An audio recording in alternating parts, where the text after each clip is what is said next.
mayam do dialogue lo basi ako honorable chief minister ano mi mayam na har hujikan ma karno si Manipur ki itihas bhukol kadigram mayam loin ma si mi mayam phamba matam da man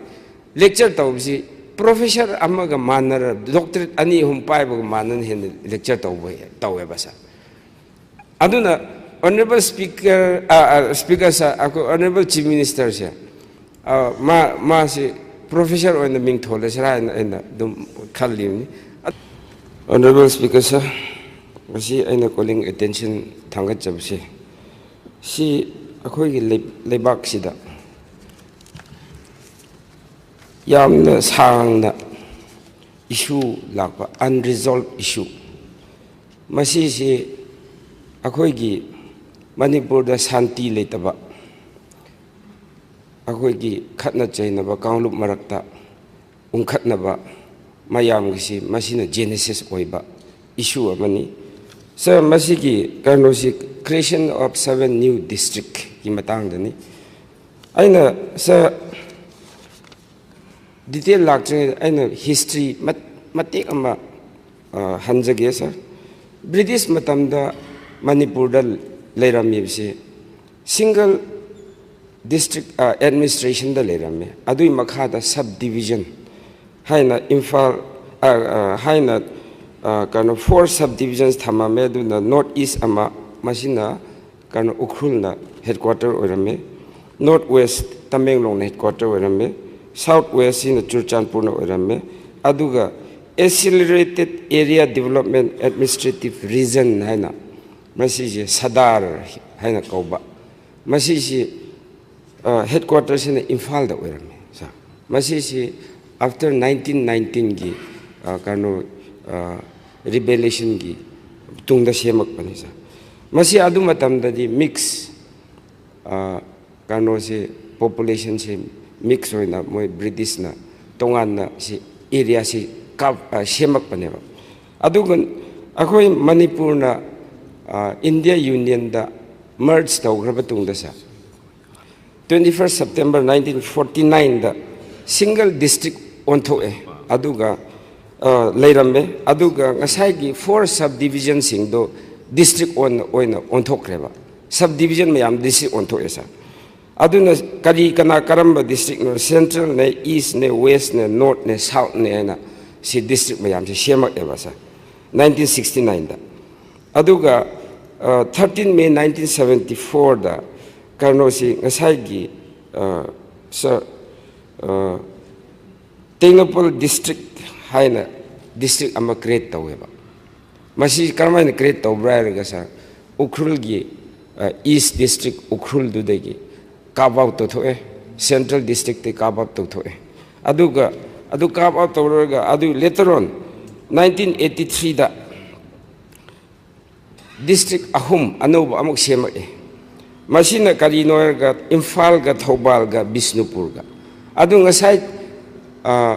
Tenopal Hairiba district to Chandel district oina rename taw adu 1983 do da sa adu ga hojik akhoi gi district mayam si rename taw basi sa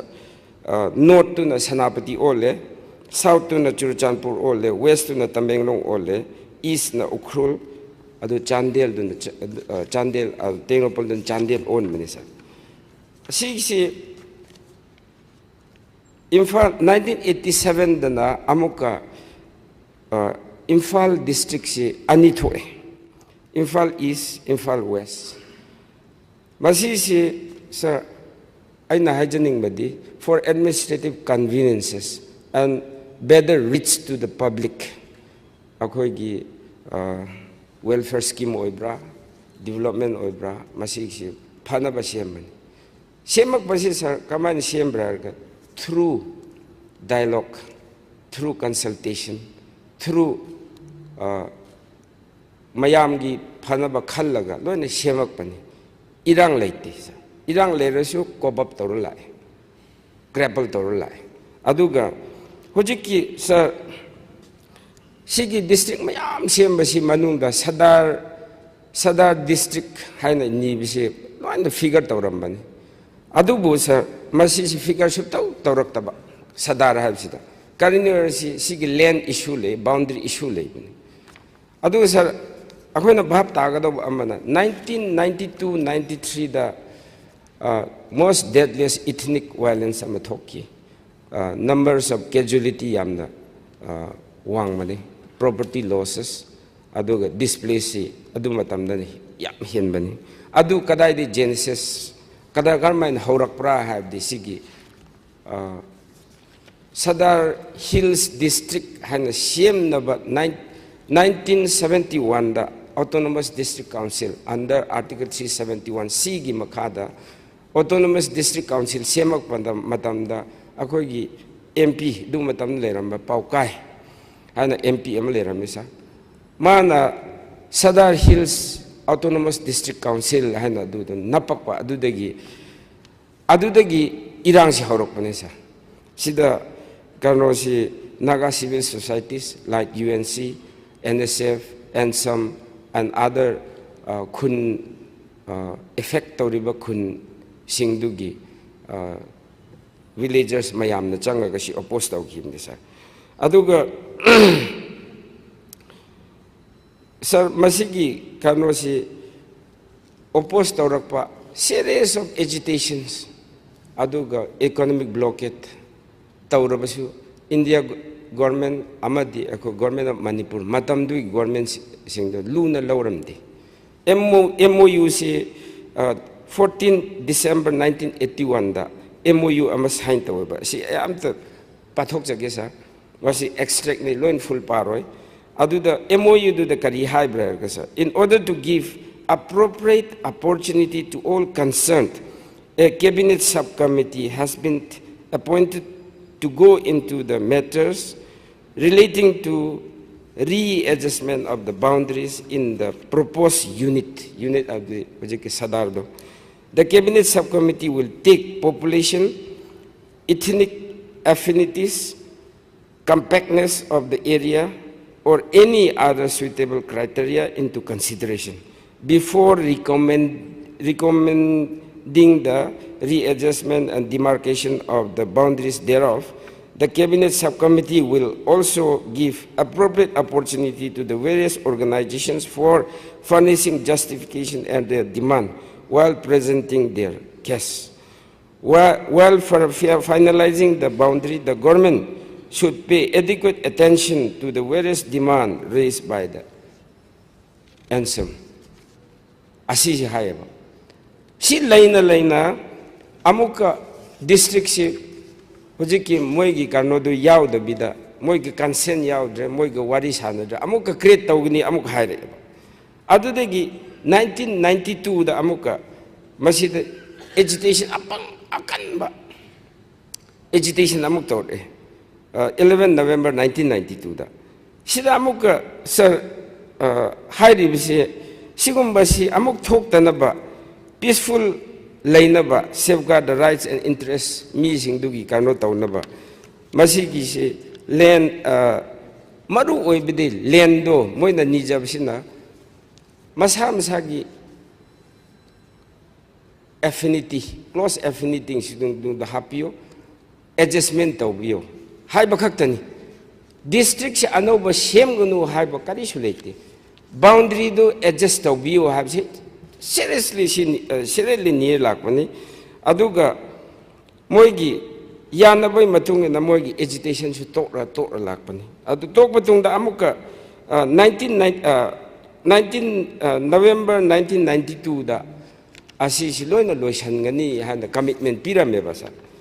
aduga yadana amuka kanosi 1995-96 to da amuka district se create tawgini tawre government na sida amuk agitation amuk haure asida na kari have number 1 point the moina hype second not an even inch of Naga inhabited area and its original land should be touched while creating a new district. At the number 2 dana si point to be noted si number 2 sida if at all the Sadar Hills district is to be created, its inauguration must be preceded by the amalgamation of the land of the Nagas to their respective contiguous district Ukhrul, Tamenglong, Chandel, and Sanapati. Masisi desecrate tawdringeda masisi precede tawbiyo ba amarom da hapiyo ba adu ignore tawre sa aduga government of India na su moi na su haire clarify tawre the government of India intend to examine all claims and counterclaims in this regard thoroughly and arrive at the decision after taking all sections of the society into consideration. Masisu taudabida amuka 1998 amuka declare taurage taure district. Sida amuka serial amuka agitation amuk taure. Ako MOU hana taurambado kari taurage hanahari. Si highest level the MOU sign taurna lakpani. Adu the 23rd June 1998 amuk MOU am signed to basa. Masida it was agreed upon to honor the previous MOUs entered into between the government of Manipur and government of India, ANSAM and NSF and UNC in 1981, 92, 96 respectively. Aduga sir sida kano issue do di kano karishna teba. Akoy di do the yaujaning de akoy bosun akoy public ki grievances, public ki choice, public ki apamba, desire do address tau bibida kadi akai belebra. Why we are hoarding, why we are accumulating the unresolved issues for escalating, for creating tensions among all sections of the people. Masigi si tuna address tau si chumgadra hana sida amuka sida Sadar Hills will be brought about through a conscientious of the people concerned in the interest of bringing about lasting peace and harmony between the Nagas and the Kukis. Masi MOU da yaudi nisa. Aduga sa subcommittee aduga sa amuk subcommittee form tawe. Aduga subcommittee do district to create tawdring among the grieving kano group sing to the loina kaura cancel tawgne si tawrak tres ado 24th November 2011 da government of India na assurance amuk pirakpa ado assurance to noi bo hangdragadi akoi chatha jaroi haina moisia assurance pire ado su tawrak tre aduga kano sina 1st November 2016 sida amuka UNC na economic blockade hawe karigino heredi there was a plan to inaugurate the Sadar Hills district adu moina 1st November 2016 the economic blockage hawe in spite of stiff resistance 8 December 2016 the district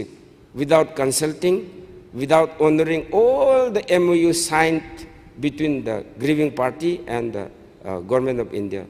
unilateral decision lauraga declared to Hokrebasa. Declared to that Tenopal Amayaure, Kamjong Yaure, Parjol Yaure, Kampopi Yaure, Jiribam Kakching, and None Yaure.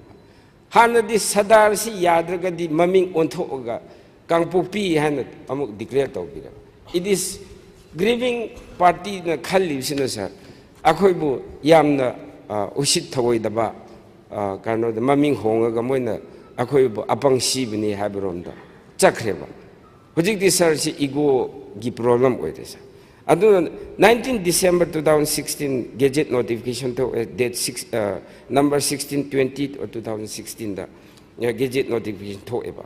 adu the retired judge amana kano administrative adu amadi administrative secretaries Revenue Home, other tribal affairs in a committee or a district boundary do. Same gani haino toeba. Adu the ye akoigi NDA government Manipur da NDA government kano na palak badegi. Masisi chumdre aduna akoina masisi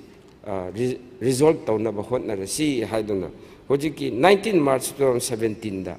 Masigi kanosi non-adherence of 4 MOUs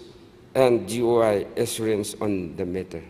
masigishi amuk hanna khanna si haduna tawraga sa akoigi kanosi series of talksi around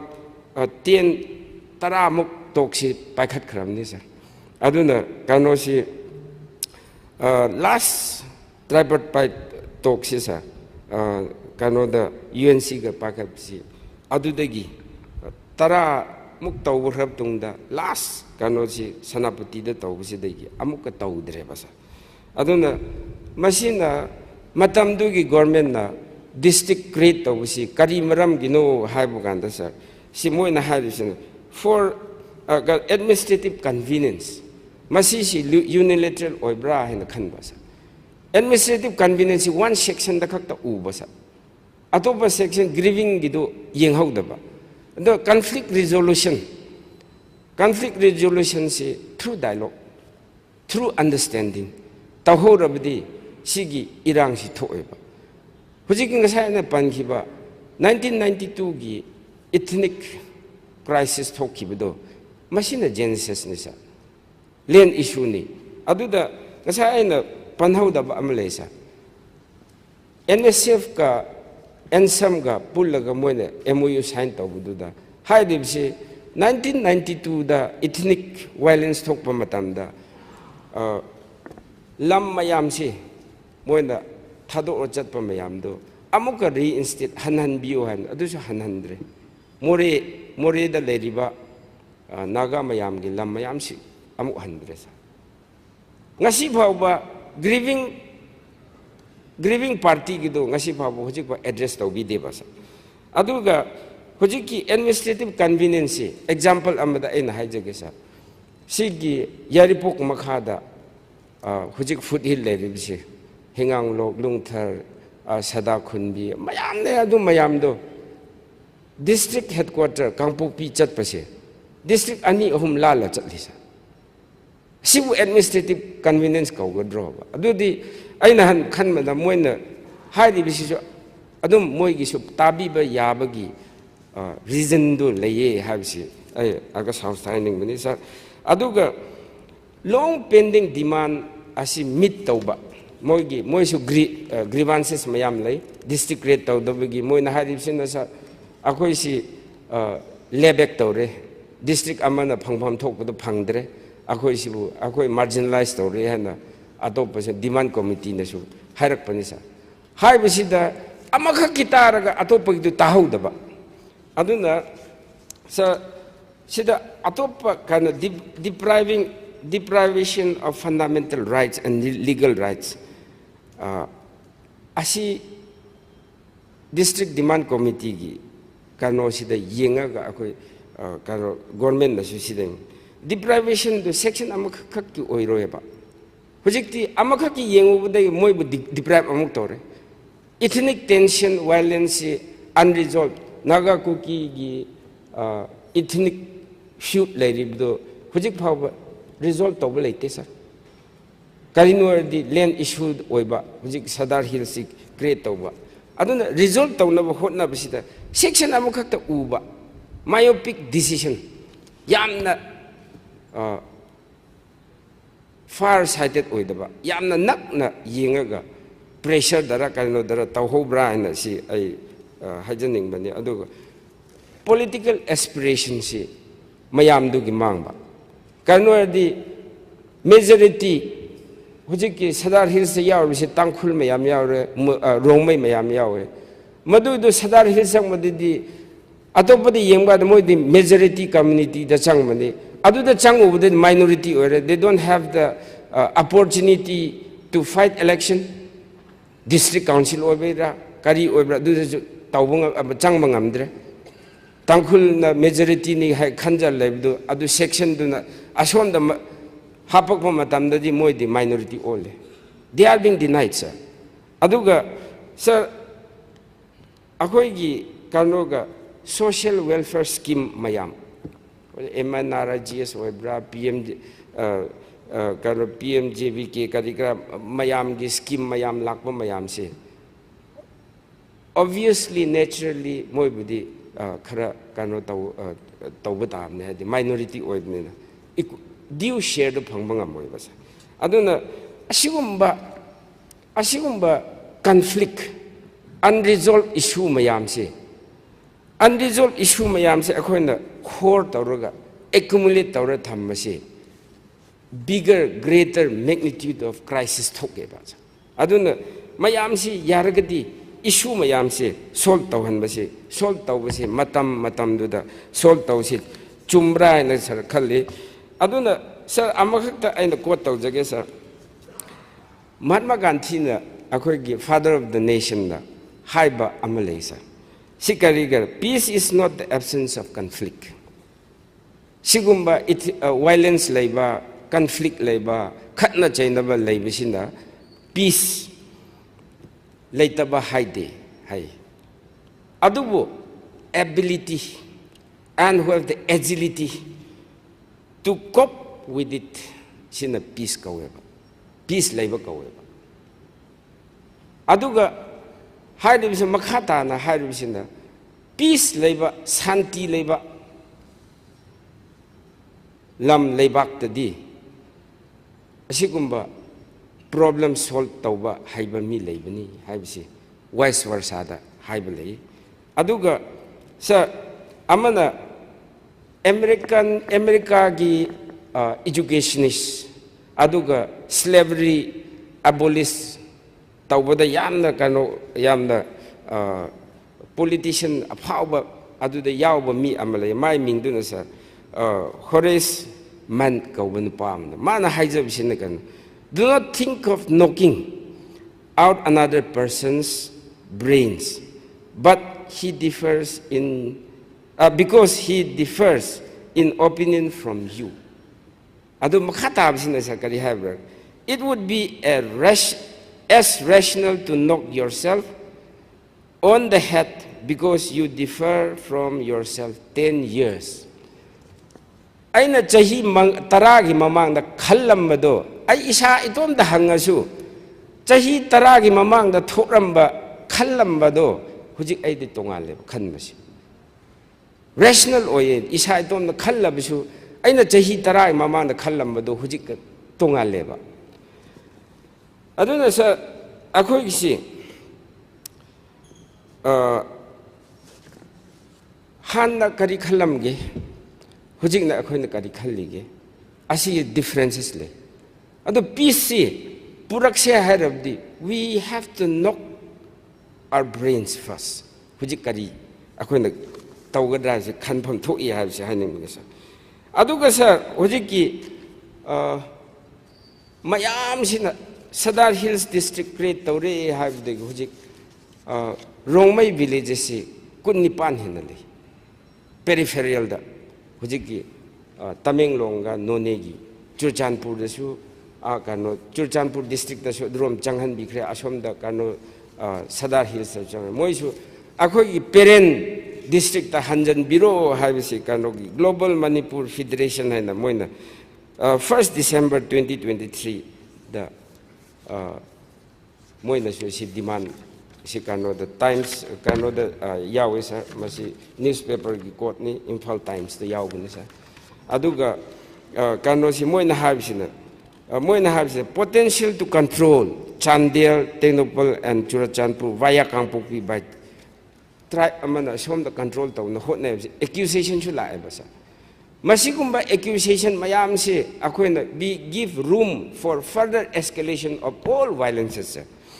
Ado Rongbay Naga organization na 15 June 2024 nahan magnisi kuidrisa. Moigi Kunipan Rongbay villages sing se Tamenglong natra None district hapiu hana moina nirak panisa. Aduga kanosina amuka District Reorganization Demand Committee and Amashu form Tawe Moisisa. Moina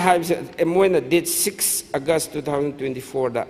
Shanghai expressed the Ibisina. 15 Naga tribes become minorities as a result of division under different administrative units. Naga tribes majority ne have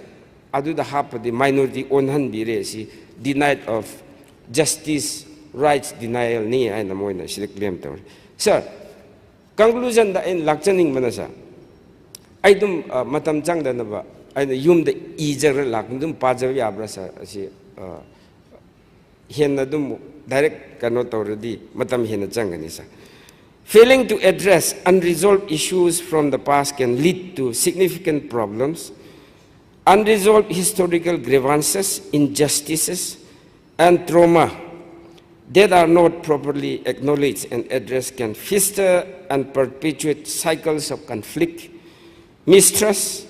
and resentment within the societies. That can contribute to ongoing social tension, political instability, and even violences.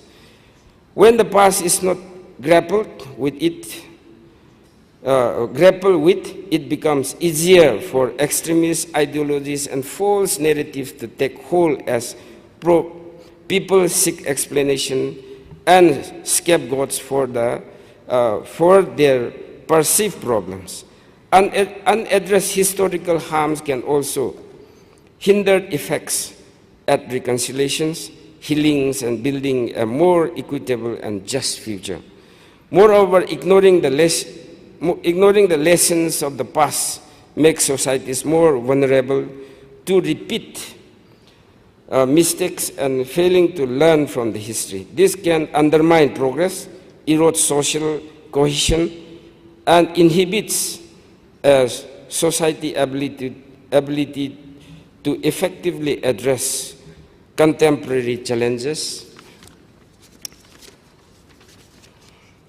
Ultimately, while addressing historical issues can be difficult and uncomfortable, it is a necessary step towards promoting social healing, strengthening democratic institutions, and building a more stable and just society for all. Sir, aroi bada aina haining bisina sir. Sigumba issue si administrative na solve tawgadam nate. Politically, asigumba si tungmang da thoktanaba. Lairiba akoy mang da lairiba issue si resolve tawba. Mathang prolong tawdabida, khor tawdabida thambasina akoy gi first and foremost akoy gi khanba oigadra haina khanjai aduga sa kano si yaragadi akoy UNC ga last round of talk to haudabdo akoy political dialogue to haubiraga akoy gi peace santi puraknaba development chawkhat khongthang da chatnaba future da problem si thoktanaba sigumba long pending unresolved labise akoy gi su hujik tension lainariba irang thokpasi contribute tobra hain khalle aduna si athubada resolve tawraga further problems thoktanaba honna binaba akoy honorable chief minister in charge of home amadi land resources ta I see calling attention din aduga maruina public mayam for and against the lady mayam si. So conflict lady bisi ay giromda ay khakta da khandabida solution puroknaba hardi ay ginakari ma ginakari nataba right decision do kano the win-win haba solution do puroknaba honna view habsi ay public tasu ako government tasu ay si calling attention ni jam. Thank you sir. Honorable Chief Minister in charge of Honna statement thambigan. Honorable Speaker, sir, Siki, honorable member, like she wanna book a calling attention. She yam sang na matam sang na laba hai tare. Jiga mayam ma pathokre. Tara rakum bahena. Koi MOU sign to na kre. Ado conclusion na mata leite. Porakite, hujushu porakri. The district creation to wise administrative convenient gine I am clearly Panjupalli Adugakoi Manipur Tarameva district creation Shidi Loina Bakinate, but in some district administrative convenience dagi henna rather political convenience oina yalamba tauramba adugi potuni koina ngasi thengnari ba wabs ngarang ikui kuidri aingon da sar kangpopi da leiba naga sing adagi Churachandpur da leiba naga isel nauk sing pulap laame moi na leiriba district to the akhoi essential service commodities aduga madugi opportunity mayam se amta phangba ngamdre even some area that the goods tax local person tax local presa thena bani ko sir aingo aduga aingo da piram badu su yawbani aduna akhoi si atop district hongjarage PBO and memorandum P the Prime Minister the Thada Kotana. Quite the Gilabuk Tibuja Quina Mayamna Hiragan his Hokiba Hokibai. Hokiba Naina the Vera, Hokibagi Naina Baraga, Hokiba to give mistake to Lakadaba generation the Totanaba Madubu rectified or Tobudubuni, Nasigi generation at the Budabus. Hokiba Panbaginatab. Administrative convenience ni har kana shamami ba district ki style si sa ona member na har pa concern ram chumme say suppose example am copy jage sa Southern Hills Kangpopi Bishnupur yo we ado mai am sa khan da natragna kaino ma irang am thokan da Kangpopi da gi police to karai dano salaga fire brigade to kai dano to Bishnupur bazar yo we somdana thobal kaino gi mamang yo we Sumba doing a side. District creation to not on the basis of the administrative convenience, but it was created for political convenience. Signing everything. Adu nebang asigi akoina thengnari base. Adagi amana khwaidagi akoi Manipur gi laibuk thiba.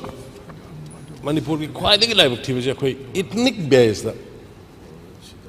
Ethnic base the district see ethnic base when you lobu dong to bus district creation see ethnic base when a district to create or the district to moigin na khan ba dong na as a whole to Manipur or as a whole India se koi kauk thok ba dong na masi achoba yam sang na soi kano to ro la khra bani hujik pudi sum thok ba pa ge ngamoy adubu Soira iba equated Tauramiba Mayam, the equation community couldn't maxi as a Manipuri Tangpul, Manipuri Meitei, Manipuri Pangal, or Manipuri Thado, or Manipuri Paite. Hidden equation pride to South Hookchabangam Zadaba, we port a Maikodeam Satiba, Laina, Manipur Lake. Masiam Croning. Aduna masi sengtok padi sumthok padi matam sangani adu sumthok tabadi yaroi Imphal da jati khuding lai mafam khuding da Thawal da lai amada lai aduna masi ki posima sar khoi da yam ekhogi peace da yam kana effect ore isi machine aduna aino je honorable member na boundary district boundary CD administrative convenience ki damakta adugi basis ta semthok padudi am tangai phade not on the ethnic line aduna administrative convenience usi har du chum kaino da none na silai re none sidale re none du ki mana ka taba naga khundu none da dum pun bada kiso kai blite Churachandpur silai re Churachandpur ki sida tadana leiba paiti natraga anybody pun bakai le ada khwaidagi sathi rei je koi sida jaga jaga gi mama gi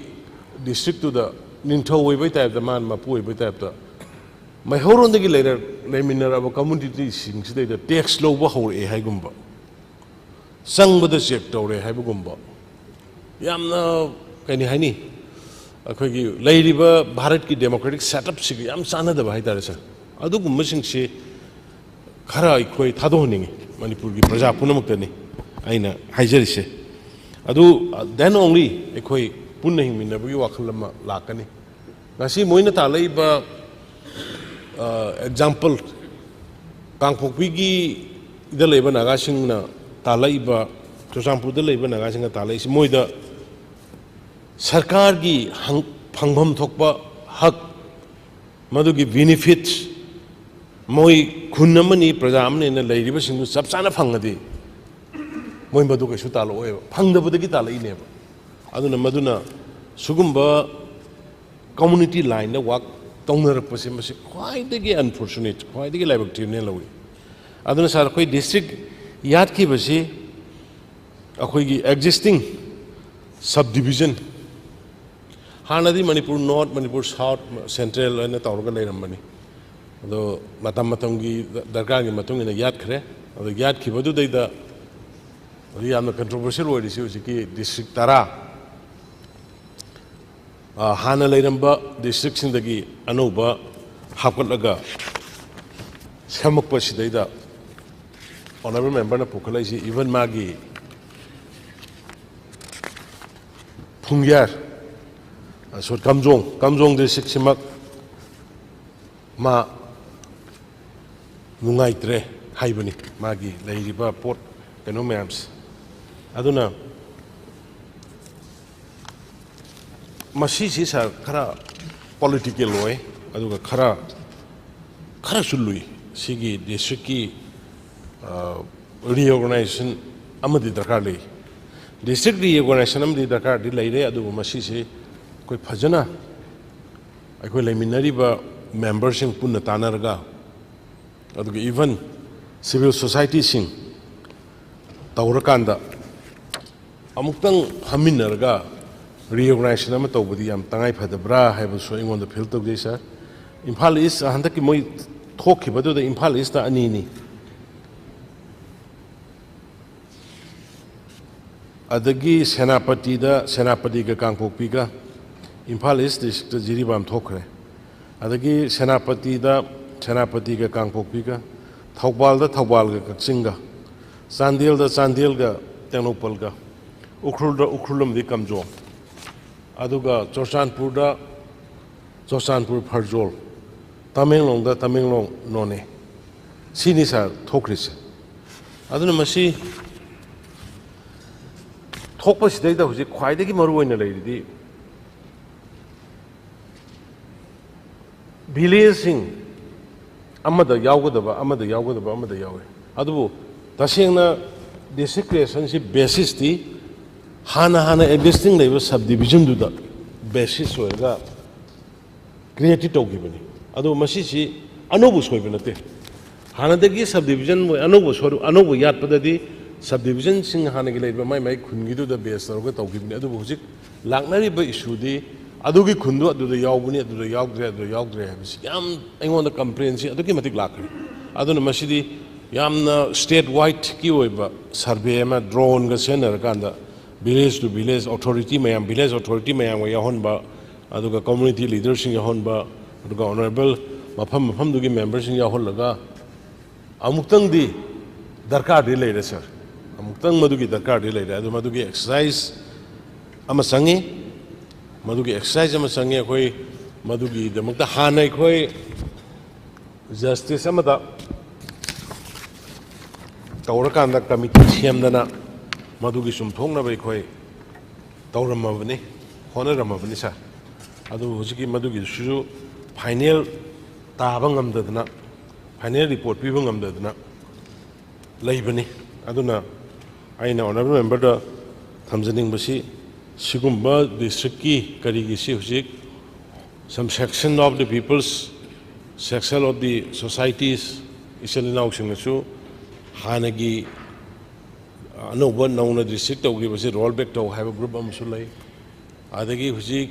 district ani kangpokpi me di Churachandpur da leiri basi atop district ta hapo have sulai adagi huji kangpokpi gi sangtorei ba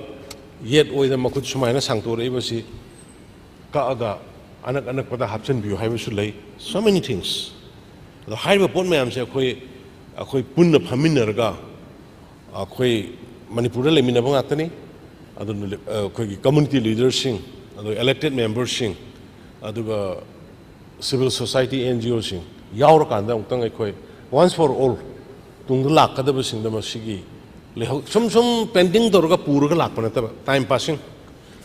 ngasigi ya lore ngasigi ya lore ngasigi ya lore lak ko na ngasai honorable member na pukat ki ba MOU tararak tongnar record le machine do thabak lam da kang thom do an masiguma mayam hina phul ka andani mar marta aikhoi masel gi marta thoning la ba thok tholai ba do thoke taw rei ba aduna sir ai house da amko hana hajege hojigi sugumba mayam si dispute lai riba misunderstanding lai riba mayam aduga ethnic line da sat pa dong taw riba khol riba mayam si mayam punong tang ai tanza ma tor kanda ai ge office ta kai da kawra phajana ware ba malomina kanda civil society NGO mayam su yahol kanda khoi village chief sing lai riba aduga te te lai riba sing mayam loina yahol kanda tang ware ba malomina ga ai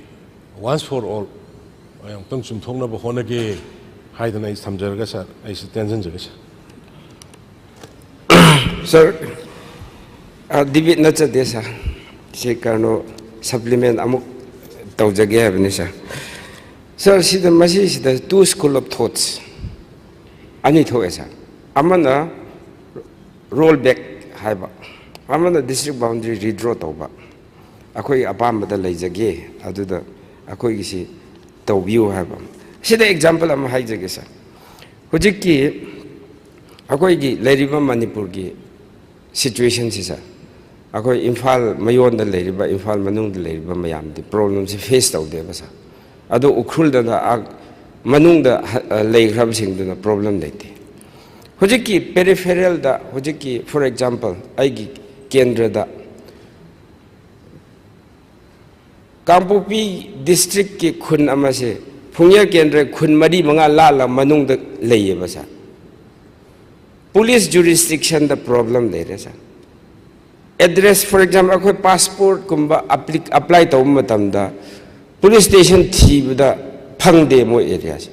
leiri sing passport di kamjong ha di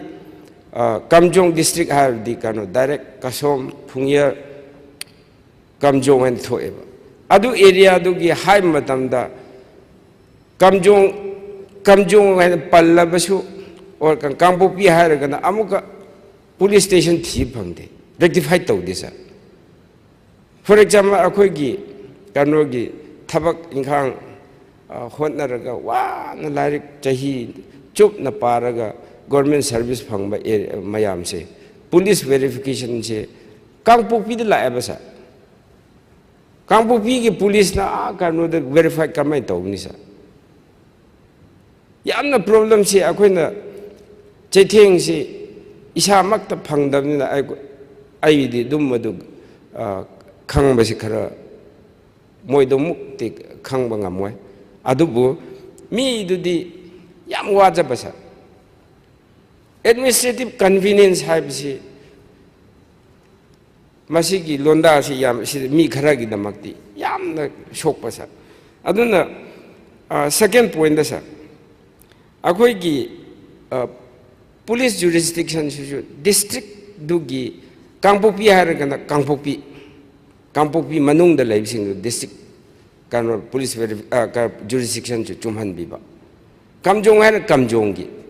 adu tawba amuka adu tawge ha matam da Kampupi gi police tu na kano da hujiki matam si da Kampupi police na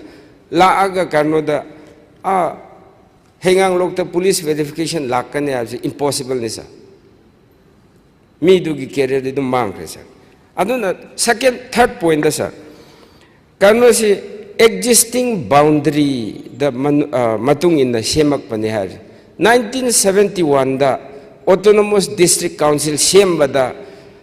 district existing subdivisional boundary si yade have si proposed opposed tawrakram sir.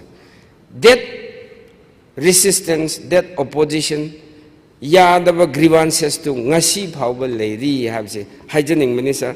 ado district existing subdivisional boundary tawsi yade adjustment tawbiyo have say ngasi gi moigi demand ni aduna yaragadi sir so habire honorable chief minister na madi aina mayam mamangda thagat panate conflict resolution gumba kind of problem like prompt action lawne. I have been witnessing for the last 7 years. Akhoi tackle tauba problem se macha oirabisu yengsanba khudak ta solve tawna hotnaba mayam do dialogue lawbasi ako honorable chief minister ano mi mayam na hojikan ma karno si Manipur ki itihas bhukol karigram mayam loin ma si mi mayam phamma matamda mana lecture tawbasi professor amaga manner doctorate ani hum paiba manan hen lecture tawwe basa aduna honorable speaker speaker sa ako honorable chief minister sa